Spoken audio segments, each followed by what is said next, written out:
আসসালামু আলাইকুম, সবাই কেমন আছেন? আশা করি সবাই ভালো আছেন। আলহামদুলিল্লাহ আমিও ভালো আছি। তো আজকে আমার আম্মার কথাগুলো খুব মনে পড়তেছে, তাই ভাবলাম যে আমার আম্মার কথাগুলো আপনাদের কাছে শেয়ার করি। তো আমার ছেলে অনেক দুষ্টামি করতেছে, সেই ক্ষেত্রে হয়তো বা নাও শুনতে পারবেন ভালো করে, তারপরে বলার চেষ্টা করি।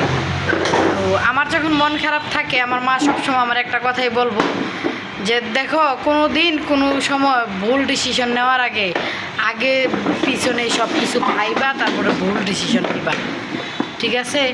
তো তোমার এই দুনিয়াতে, আমাদের এই দুনিয়াতে জায়গা কিন্তু অল্প না, অনেক বড় পৃথিবীটা। তোমার যদি এখানে ভালো না লাগে, তোমার যেদিকে দুই চোখ যায় তুমি সেদিকেই চলে যাও, কিন্তু মরার কথা কখনো বইলো না যে তুমি মরে গেলেই সব কিছু সমাধান হইব, এই কথা কোনো দিন বইলো না। হয়তোবা যার জন্য তুমি মরে যাবা সে হয়তো তোমার অনেক ভালোই থাকতে পারে, অনেক ভালোই থাকবো, সে তার ফ্যামিলি নিয়ে, তার আত্মীয় স্বজন নিয়ে তারা অনেক ভালো থাকবো, কিন্তু আমি মা তোমার হারামো সারা জীবনের জন্য। আমি মা সারা জীবন তোমার জন্য কান্না করতে হইব, আমার সন্তানের জন্য। তো আমার জন্য হইলো, তুমি তোমার সন্তানের জন্য হইলো বাচ্চা থাকবা সবসময়।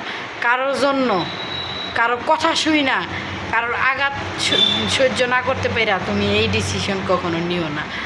তো আসলে এটাই বাস্তব। আমার একটা সন্তান আছে, আমার সন্তানের কথা ভাইবা আমার বাঁচতে হইব। যে আমার স্বামীর কথা শুই না আমার দুঃখ লাগলো দেখে আমি মরে গেলাম, বা অমুকের কথা শুই না দুঃখ লাগলো দেখে মরে গেলাম, এগুলা মানুষে কিছু কিছু মানুষে ভুল কাজ করে, ভুল কাজ করে। আত্মীয় স্বজনের বা ফ্যামিলির কথা শুই না, এই যে বিষ খায় আত্মহত্যা করে, এগুলা কিন্তু ঠিক না। আমার আম্মা সবসময় আমারে বোঝাইবো যে এগুলো কখনো করো না, বাঁচতে শিখবা।